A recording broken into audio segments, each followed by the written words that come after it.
Can you imagine a time when the Edmonton Oilers, the very team that forged a dynasty, were adrift, struggling, and even facing whispers of relocation? It sounds like a nightmare, doesn't it? But that was the stark reality for oil country in the mid-1990s. After the glory days of Gretzky and Messier, the franchise was searching for an identity, a spark, anything to reignite the passion that once burned so brightly.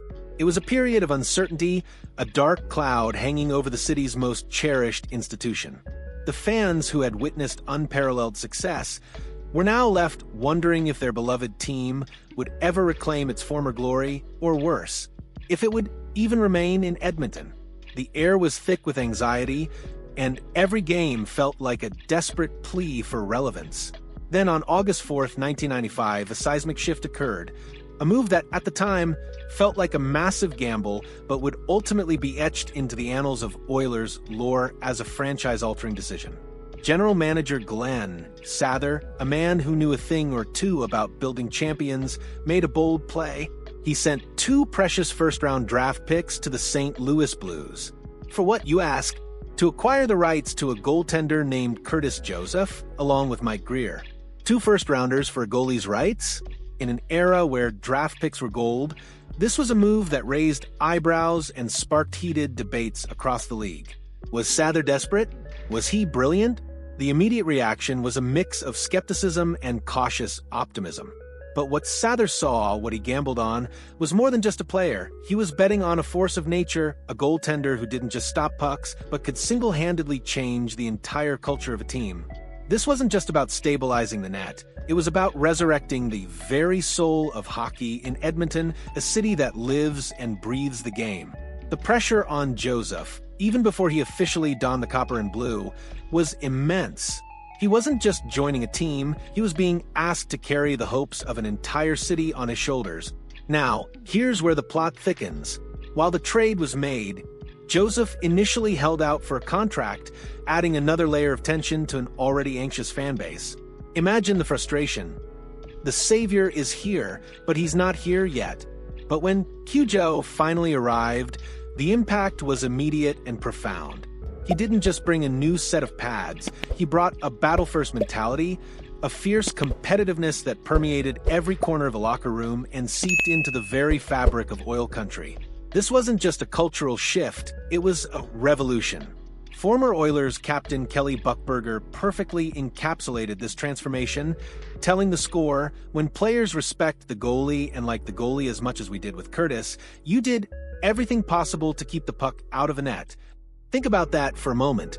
It wasn't just about playing defense. It was about a collective desire to protect their netminder, a testament to the respect and admiration Joseph commanded. This kind of camaraderie, this unwavering commitment, is what separates good teams from great ones, and CuJo was the catalyst, the pinnacle of this era. The moment forever seared into the memories of Oilers fans remains Game 7 of the 1997 playoffs against the formidable Dallas Stars. This wasn't just a game, it was a gladiatorial contest, a test of wills that went into overtime. And then it happened, the save of a lifetime. Joe Nieuwendyk, a future Hall of Famer, bore down on the net, seemingly with an open shot. But CuJo, with an almost supernatural instinct, sprawled across the crease, making a breathtaking glove stop that defied belief.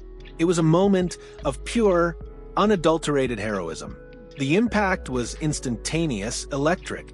The building erupted, a collective gasp turning into a roar of disbelief and elation.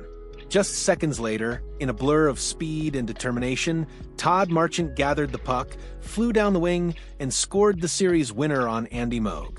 The image of head coach Ron Lowe, absolutely beside himself with joy, screaming toward his netminder, remains an iconic snapshot in Oiler lore. It wasn't just a win, it was a statement. It was proof that the Oilers were back, that they could compete, that they had a heart and a soul again. Joseph himself later reflected on that incredible atmosphere to Sportsnet, saying, "It's Edmonton, where hockey matters. It's everything. It was fun for me to play in that environment where hockey mattered to everybody." This wasn't just a player talking, it was a hero acknowledging the profound connection he felt with the city and its passionate fan base. This era fueled by CuJo's heroics, didn't just provide hope, it redefined what was possible for a small market team.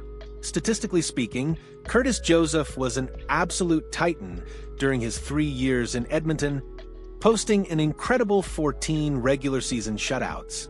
Those numbers alone speak volumes about his dominance between the pipes. But his legacy, his true impact, transcends mere statistics. He was the beacon of hope for a small market team that, as we discussed, was facing very real relocation rumors. He proved, unequivocally, that with a hero in the crease, with a goaltender who could stand on his head night after night, any team, regardless of its budget or market size, could be toppled. He instilled a belief that was desperately needed, transforming a struggling franchise into a legitimate playoff contender. He didn't just play for Edmonton. He helped lift the Edmonton Oilers back into a meaningful level of significance, reminding everyone why oil country is synonymous with hockey greatness. His arrival wasn't just a trade, it was a turning point, a moment when the franchise rediscovered its identity and its fighting spirit. So, what do you think, hockey fans? Was Curtis Joseph the most impactful trade in Oilers history outside of the dynasty years? Did his save of a lifetime truly define an era? Let us know your thoughts in the comments below. Don't forget to smash that like button if you enjoyed this deep dive into Oilers history and subscribe for more exclusive content.